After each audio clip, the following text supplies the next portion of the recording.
Welcome to Silicon Valley Asian Business Talk.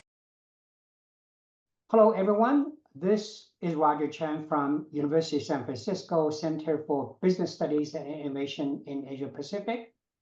First, Joan, we want to thank you for supporting and joining our interview program. Would you please briefly introduce yourself? Sure, Roger. Thank you for inviting me. It's good to be here. So my name is June Yang. A little bit about myself. Most recently, I was at Google Cloud for the past 5 years. And first, I was responsible for the compute infrastructure, AI infrastructure, and block storage business at Google Cloud, which is the largest business unit within Google Cloud, with multiple billions of dollars of revenue annual basis. The second part of Google Cloud, I was asked to take over the AI business. So I was responsible for the whole portfolio of AI products coming out of Google Cloud, as well as industry solutions that's applying AI and other advanced technology to various specific industry sectors as well. Prior to that, I was at VMware for almost 10 years and did a variety of roles and responsibility over there. I was responsible for vSphere business, which is a flagship business for VMware for a number of years. And I also had the opportunity to do in-house startup, and that's jointly sponsored by both VMware and Dell and so forth.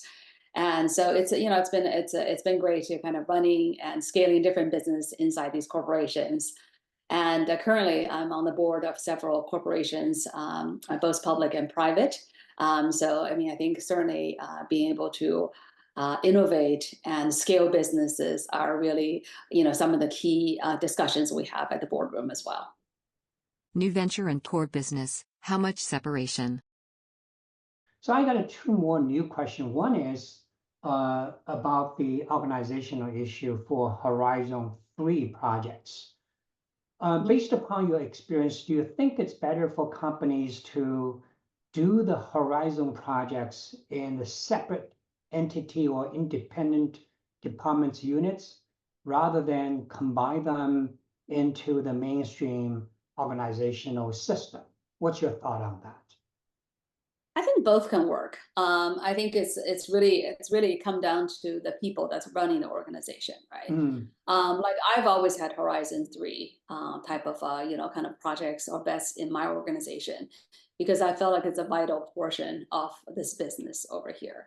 And also it's like, if you understand the core business, it's actually easier to understand a lot of the extensions and so forth. If you look at a lot of these, kind of Horizons 3, it actually tend to be more extensions coming out of your core business, because that's adjacency that's much easier to be able to exploit and be able to grow and so forth. If you go with something that's completely out on the side, and that's a much harder business to kind of build up, right?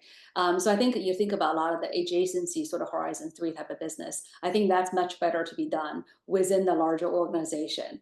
One challenge I would say is it is the cultural dynamics, and it's also how you approach kind of Horizon 1 versus Horizon 3 type of business. So if you think about in the cash cow business, right, especially for enterprise product, we need to make sure that anything new we're putting onto kind of the core products is really enterprise ready. By that I mean like things around scalability, reliability, security, et cetera. If you think about like my product, a vSphere, like Google Compute Engine, persistent disk, all of these things, it's used by so many customers out there. So anything new we're putting out there, we need to make sure it's really enterprise ready. Yeah. So that's kind of one, sort of key aspects of this. And you want people to really think about, all the nooks and crannies, all the potential edge cases and whatnot, right?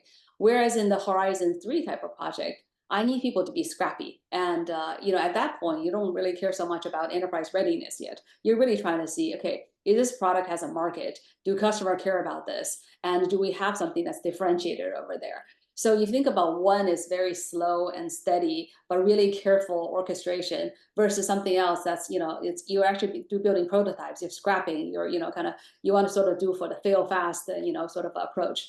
So that's actually two pretty different cultural dynamics, as well as kind of how you would incentivize, how you want to, kind of rate people as well. So for those to exist in the same organization, it is a challenge to sort of manage the expectations and make sure that people feel like it's equitable, sort of all the situations. So that would be one challenge, to do everything in-house together. And if you're going to do something that's really kind of completely different, sometimes I think it's better to build some barriers. It doesn't necessarily have to be a completely, like a complete innovation center. But I think sometimes it could be a subgroup, but a little bit more differentiated, a little bit more independent as well.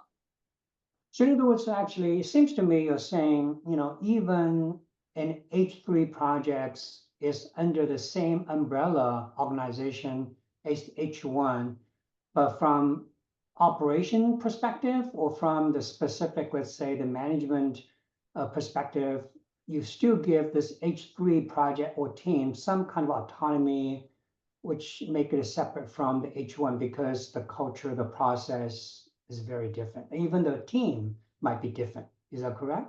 Yeah, I mean, I think generally you have different teams. You have different people working on Horizon 1 versus Horizon 3, right?